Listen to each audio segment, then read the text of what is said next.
In one corner, we have the deadliest fighting force in human history, a military power that, despite rising competitors, remains without equal. With a navy more powerful than the rest of the world's combined, and an air force without peer, the United States sits firmly at the top of the military mountain. In the other corner, we have one of the most iconic superhero teams of all time, stalwart protectors of humanity and mutant kind alike, the X-Men, who use incredible powers to fight off all kinds of threats, from the intergalactic to the demonic. So who would win if these two juggernauts clashed against each other?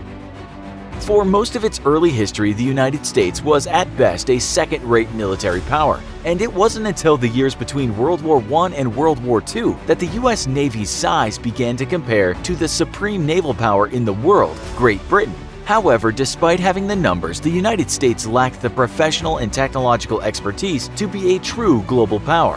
When it joined the Allies in World War II, the United States was still considered a formidable but ultimately second-tier power, and the early performance of its military didn't help change this opinion any.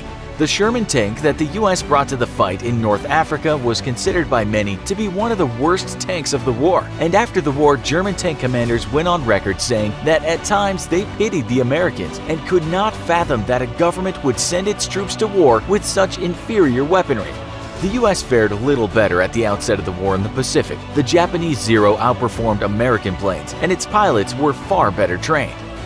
Yet the US learned quickly from its mistakes, and soon it was turning the tide of battle on both fronts. What US troops had initially lacked in proficiency, they made up in sheer determination, and American soldiers would go on to be some of the most decorated by foreign nations of any members of the alliance. After the Second World War, the US quickly developed the now famous military offsets, which enabled it to dominate any foe in combat. The first offset was its nuclear superiority, which allowed it to offset the Soviet Union's superior conventional numbers. The second offset in the 1970s was the development of precision-guided munitions, giving US firepower incredible precision and lethality, leaving no foe anywhere in the world safe from attack. Today, the US retains its global leadership in military power, and while Russia still presents a formidable threat, it's the rise of China that most threatens America's military supremacy. In response, the Pentagon has announced a third offset strategy, which will leverage a combination of high-technology assets with legacy weapon systems. While future plans remain classified, what is known is that the US plans to pursue artificial intelligence, directed energy weapons, robotics, and electromagnetic railguns as part of its third offset. The X-Men are a team of mutants brought together by the venerable Professor X. As a powerful telepath, Professor X, or Charles Xavier, founded a private academy in order to help mutants develop and control their superpowers. Living in a world where mutants are feared and sometimes even discriminated against, Professor X refuses to adopt the more violent approach to mutant liberation that his former friend Magneto espouses, instead adhering to a strict doctrine of pacifism. That doesn't mean that Professor X isn't more than willing to send out his famous X-Men to go out and kick some butt when needed though, and the motley crew of superheroes is a formidable force indeed. Backed up with Professor X's vast fortune, the team brings cutting-edge technology and superior training to any fight. With dozens of mutants having been a part of the X-Men at some time or another, we'll be focusing on what are widely considered the classic X-Men members for this battle royale: Wolverine, Professor X, Cyclops, Iceman, Storm, Jubilee, and Jean Grey. So who would win in this climactic winner-take-all battle? Let's find out. First up is Wolverine, with an incredible healing factor, retractable claws, and an adamantium skeleton that is almost completely unbreakable. He is going to be a formidable foe indeed. His healing factor alone is going to make an infantry assault largely pointless, as the US Army's M4 rifle and its 5.56 round simply isn't going to do much except piss him off. Even the M240 Bravo machine gun and its 7.62 round is largely going to be useless against the Canadian superhero. We need to up the firepower dramatically.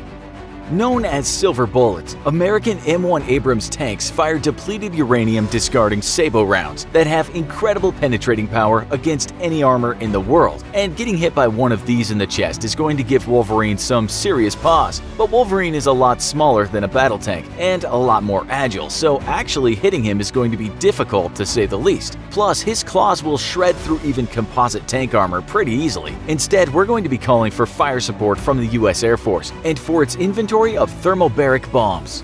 Thermobaric weapons were developed to destroy troops inside fortifications such as foxholes, tunnels, and caves. They work by consuming all of the oxygen in the environment, making them far more energetic than conventional explosives, and with the added bonus of suffocating any person not immediately burned to a crisp. Wolverine may be able to heal very quickly, but without air to breathe, he's going to have a difficult time staying conscious. And once unconscious, mopping up the foul-mouthed Canuck isn't going to be particularly difficult. His skeleton may be unbreakable, but all the soft, fleshy bits definitely aren't.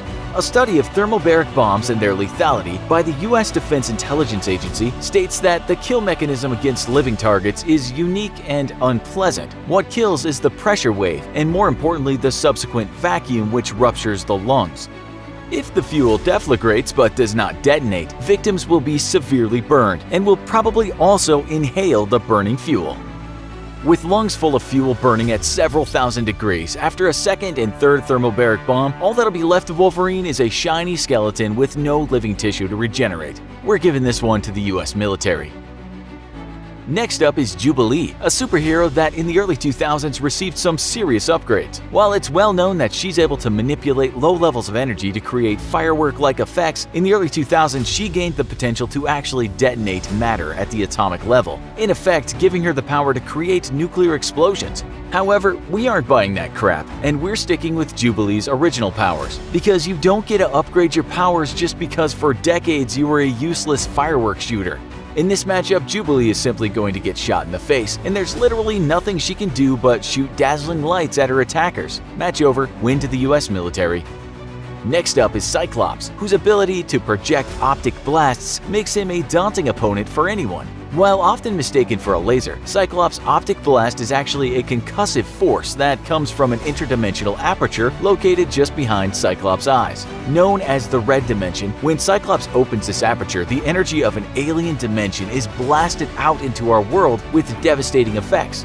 Yet, for all the power generated by his ability to tap into interdimensional space, Cyclops is still very much a human, albeit a very physically fit one. He may be able to destroy tanks with his eyes, but a single round from a 50 caliber Barrett M95 sniper rifle will be more than enough to eliminate Cyclops from the battle. Featuring some of the best trained marksmen in the world, the US military's elite snipers are experts in camouflage and long-range precision, and none of Cyclops' powers will let him detect the presence of a hidden sniper team a mile or more away. Win, US military. Iceman is probably the most obvious to explain of the X-Men's roster. He can chill the ambient temperature to incredibly low levels, generating everything from walls of ice to a frozen path of ice that he can ride in combat. The thing about Iceman, though, is that he needs water to be present in the environment in order for his power to freeze it. And one thing about thermobaric bombs is they consume oxygen to generate an explosive blast hot enough to boil away any water in the environment. Iceman is going to very quickly be Ashman after a single blast from a fuel-air explosive, so we're immediately calling this one in favor of the US military again. Storm is probably one of the most iconic, definitely one of the most powerful mutants in history. With the power to manipulate the weather at will, Storm can do everything from control tornadoes to summon torrential rains. Storm's ability to generate any kind of weather that she likes is far more powerful a weapon against a modern military than you might think, and we have to admit that this is definitely going to be a one-sided fight. An infantry assault against Storm will be disastrous, as she'll simply summon bolts of lightning to fry every single soldier. Long-range snipers? No dice, as thick fog will shield her from view, and by raising the ambient temperature outside her fog barrier, she'll become invisible to infrared. Okay, what about long-range fire support? Hurricane-like winds will make artillery useless and impossible for any airplane to get close enough to deliver bombs on target. Even a cruise missile will be easily blown off course by Storm's winds. Short of nuclear weapons, we're calling this one a win for Storm. Professor X and Jean Grey are up next, and as they share such similar powers, we feel the fight against these two will pretty much go the same way. Note that we're talking about Jean Grey here, not Phoenix, so we're focusing solely on the mental manipulation powers of both characters. With the ability to create telekinetic force shields, any kinetic weapon that the US military has is going to be largely useless, and any manned attack against the telepathic duo is doomed to failure from the offset, as their abilities allow them to sense minds at incredible distances. A long-range precision weapon strike such as a Tomahawk missile might be a good idea. After all, there's no brain to manipulate inside the missile, except for, again, their telekinetic shields. Short of a nuclear weapon, once more the US military simply doesn't have the goods to defeat these two telepaths. And even if it did, Professor X has one more power up his sleeve that makes him practically unbeatable: the ability to instantly transfer his consciousness into any mind. This essentially makes Professor X immortal, and with his ability to sense minds almost anywhere on Earth, the Prof can mind jump into a new body faster than you can kill his old one. So good luck killing a person who can simply become you with a thought. In the end, with the combined powers of the entire team, we're going to declare the X-Men the winners, although there's definitely only 3 of them that are going to do the heavy lifting here: Storm, Jean Grey, and Professor X. Wolverine, Iceman, and Cyclops may be cool and well-loved characters, but in the real world, these superheroes would be super dead when put up against modern military technology. And Jubilee is of course the single most useless superhero ever created. And no, we're not going to accept that she can suddenly explode matter at the atomic level just because she sucked for decades before that. You don't get upgrades just because you're useless.